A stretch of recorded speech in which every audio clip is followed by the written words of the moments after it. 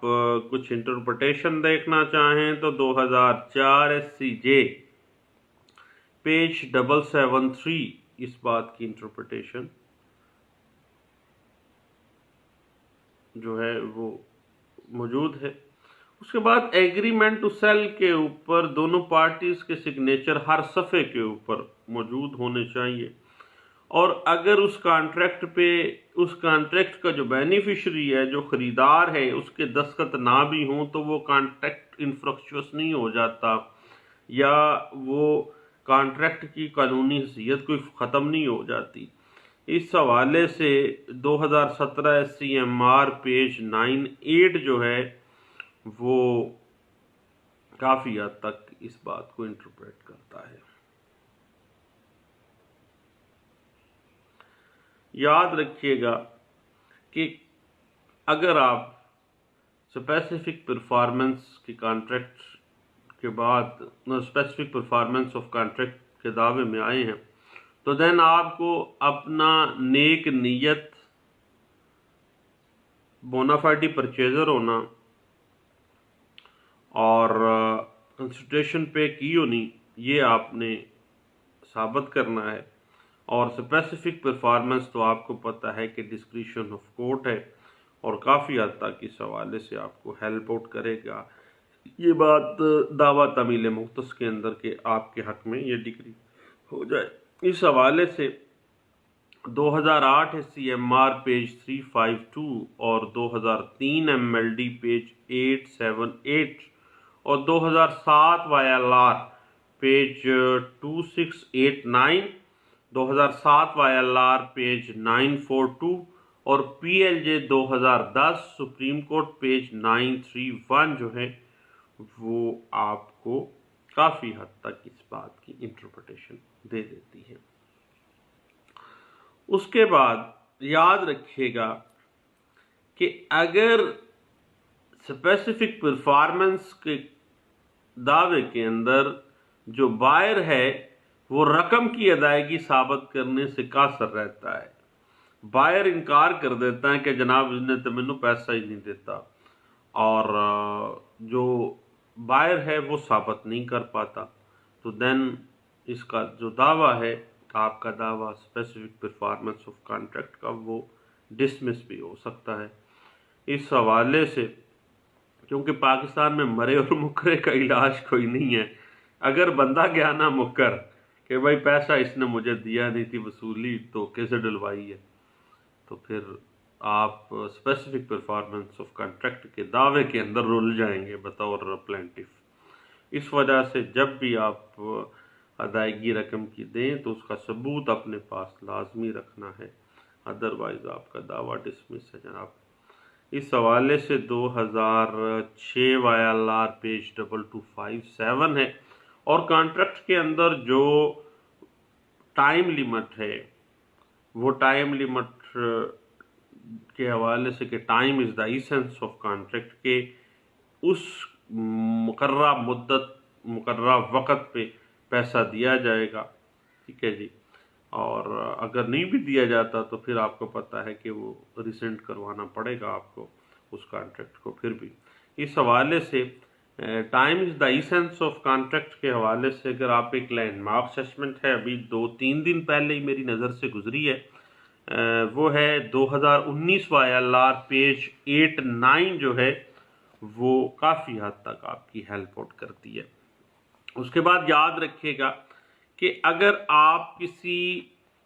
Minor کے ساتھ، کسی مبہوث الحواس شخص کے ساتھ، کسی لونیٹک کے ساتھ کو معاہدہ کرتے ہیں اور اس کا کوئی گارڈین مقرر نہیں ہوا وہ عدالت سے، بلکہ میرے پاس پچھلے دنوں ایک معاملہ تھا، اس میں بڑے بھائی نے اپنے چھوٹے پاگل بھائی کی طرف سے ایک معاہدہ کر دیا تھا، ایگریمنٹ ٹو سیل کا پراپرٹی ان کو وراثت میں ملی تھی، تو ایسا جو معاہدہ بے ہے وہ اللیگل ہو جاتا ہے اور وائڈ ہوگا۔ اس کا طریقہ کار تو آپ کو پتہ ہے کہ پہلے باقاعدہ اس کا گارڈین مقرر ہونا تھا، اس کے بعد پھر اس کی بینیفٹ کے لیے، اس کے انٹرسٹ کی خاطر ہی وہ پراپرٹی جو ہے وہ سیل آؤٹ ہونی تھی۔ اس حوالے سے 2018 YLR پیج 2691 جو ہے وہ کافی حد تک آپ کو ہیلپ آؤٹ کرتی ہے۔ اس کے بعد یاد رکھیے گا کہ جب بھی آپ اسپیسیفک پرفارمنس آف کانٹریکٹ کے لیے آتے ہیں تو اسپیسیفک پرفارمنس آف کانٹریکٹ میں آتے ہی آپ نے جو پہلا کام کرنا ہے نا، وہ بقیہ جو زر ثمن ہے وہ آپ نے جمع کروانا ہے کورٹ میں، تاکہ آپ یہ ثابت کرنے میں کامیاب ہو جائیں کہ میں جو یہ معاملہ ہے اس کانٹریکٹ کی اسپیسیفک پرفارمنس کا، اس میں تو نیک نیتی کے ساتھ چل رہا ہوں، اور میں اپنے اینڈ کے اوپر جو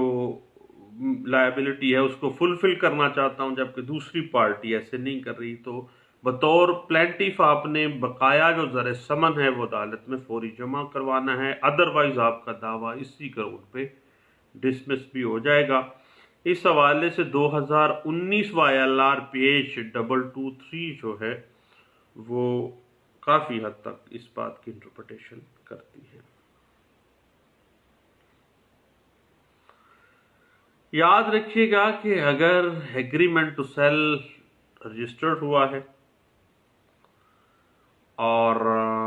ادائیگی رقم کے اوپر رجسٹرار نے باقاعدہ طور پر مکمل فیس وصول کرنے کے بعد ادائیگی رقم کی مور ثبت کر دی ہے، تو دین ایسی ادائیگی رقم جو ہے بے کے لیے وہ درست تصور ہوگی کہ انہوں نے ایگریمنٹ ٹو سیل کو بھی رجسٹرڈ کروا دیا۔ آج کل آپ کو پتہ ہے کہ 1% اس پراپرٹی کا دے کے لوگ ایگریمنٹ ٹو سیل کو بھی رجسٹرڈ کرواتے ہیں۔ اور اس حوالے سے اگر آپ ایک لینڈ مارک ججمنٹ ہے 20 کی NLR 2007 سیول ڈائجسٹ پیج 395 جو ہے وہ کافی حد تک اس بات کی انٹرپریٹیشن کرتی ہے۔ اس کے بعد یاد رکھیے گا کہ بقیہ رقم بطور جو آپ پلینٹیف آپ نے جمع کروا دینی ہے تاکہ آپ کا بونا فائڈی پرچیزر ہونا ثابت ہو جائے اور آپ اپنے اینڈ پہ تمام جو لائبلٹی ہے اس کانٹریکٹ کی اس کو فلفل کرنا چاہ رہے ہیں۔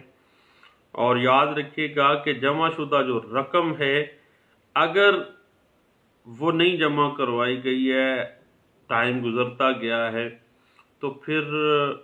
جو بقیہ رہ جانے والی رقم ہے اس کے اوپر کچھ منافع بھی جو بایا ہے وہ وصول کرنے کا حقدار ہوتا ہے۔